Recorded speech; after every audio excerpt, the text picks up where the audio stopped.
Shalom semua warga kerajaan. Kita bersyukur kita punya Allah yang menyatakan diri di dalam Kristus Yesus.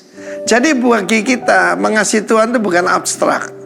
Seperti orang-orang yang lain yang bukan di dalam Kristus, Tuhannya tidak mau dipersekutukan, tidak mau misterius sehingga tidak bisa tahu how to love God.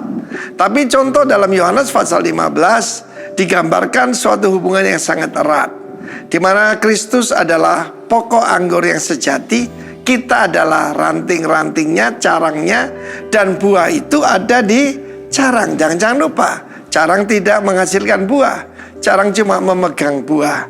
Karena yang penting itu adalah pokok anggur itu sendiri dan akarnya. Dan dikatakan Bapa adalah pengusahanya. Nah, pengusaha itu producer.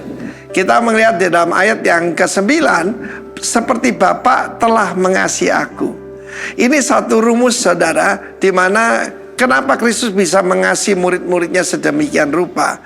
Karena dia telah menerima kasih pada Bapa dan dia tahu dia dikasih oleh Bapa. Di dalam perintah yang terutama itu tentang mengasihi Tuhan segenap hati, segenap jiwa, segenap kekuatan, sepenuh akal budi, dan tandanya mengasihi sesama sama seperti mengasihi diri sendiri. Orang yang tidak bisa mengasihi dirinya sendiri, tidak menerima dirinya sendiri, bahkan tidak mengampuni dirinya sendiri, tidak mungkin melakukan perintah Tuhan ini. Sama seperti aku telah mengasihi kamu, kata Kristus, tinggallah dalam kasihku. Kita cuma suruh tinggal, kita cuma disuruh melekat, kita tidak disuruh produce. Ya, puji nama Tuhan, saudara. Sebab kasih yang dimaksudkan adalah agape. Agapao itu kata kerja, ya. Dan kita melihat di sini bagaimana Tuhan berkata, aku yang memilih kamu, bukan kamu yang memilih aku. Dan ini kuncinya. Bagaimana mengasihi Tuhan?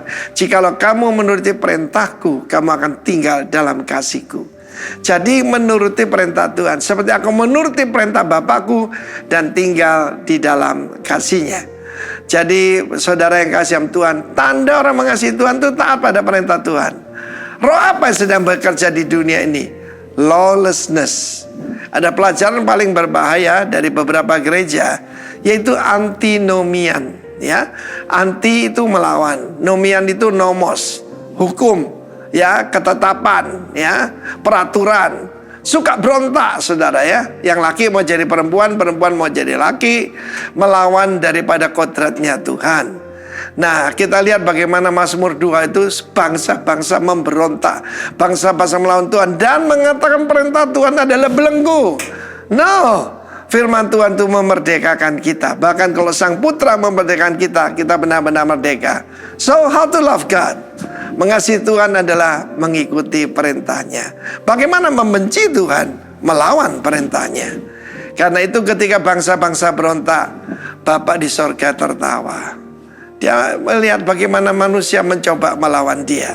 Dan dia berkata dalam kehangatan amarahnya, aku telah melantik mengurapi rajaku di Sion, Kristus.